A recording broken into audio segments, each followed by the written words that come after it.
क्षुद्र जलसेचन पांठिरु बिना सूचना फलकरे अतरकारी पुराना चेक डैम पुनरुद्धार। राज्य में बीजेडी सरकार दुर्नीति में लिप्त अधिकारी को घंट घोड़े 9 को 6 कर 24 वर्ष राजनीति करथिबा बेले बीजेपी भली डबल इंजिन सरकार पुणी दुर्नीति हेबा दुर्भाग्यजनक विषय अटे।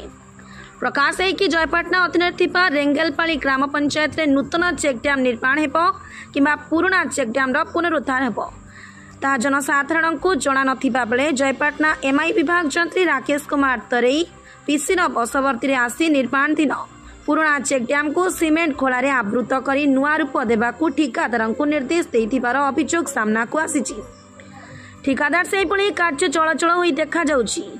आम प्रतिनिधि फोन जोगे नियोजित जंत्री राकेश तरेई को जोगाजोग करिबारु से भुवनेश्वर अछंती बोली कहिसंती। पुनरुद्धार हेउतिबा डैमटी दीर्घ वर्षरु होइतिले सुधा चाषींको चाष कार्य आसुनथिबा अभियोग रहिछि।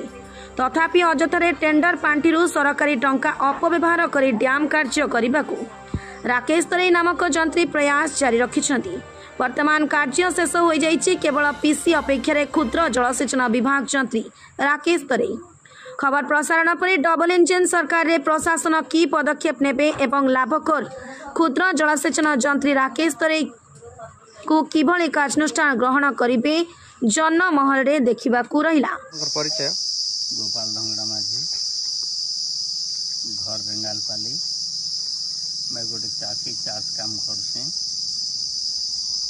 काना अभियोग रही बेले आज्ञा जेन आमर चेक डैम मन बनी एटा बनी कर 10-12 वर्ष है ना और ताके से जई संगरे से और केन आज्ञा माने ठिकादार ही करी ये माने ताके अनु पानी पुना डाली दी करी ताके रिपेयरिंग बोली कर कहचन कि नुआ करी बनीचे बोलुचन और पैसा गवर्नमेंट रो लक्ष टंका लुटुचन आज्ञा।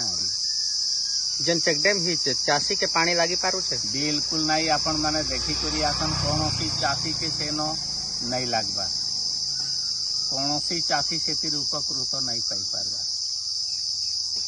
केते टंका आछे?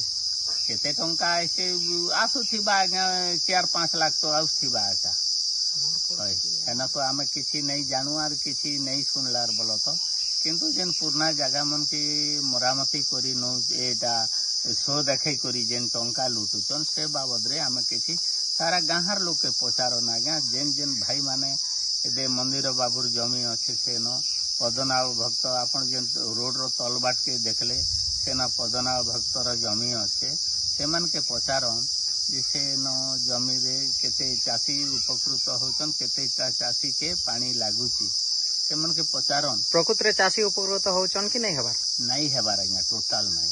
आपण काना चाहछन? काना चाहछो उचित न्याय मिलु लोक के, उचित कार्य हो, उचित न्याय मिलु लोक के। चाषी जेन के उपकृत हेबे से हिसाब रे कार्य करा जाऊ एतकी हमर कहबा कथा। कलाहांडी जिल्लार बापुली हरिजनक रिपोर्ट फास्ट न्यूज ओडिशा।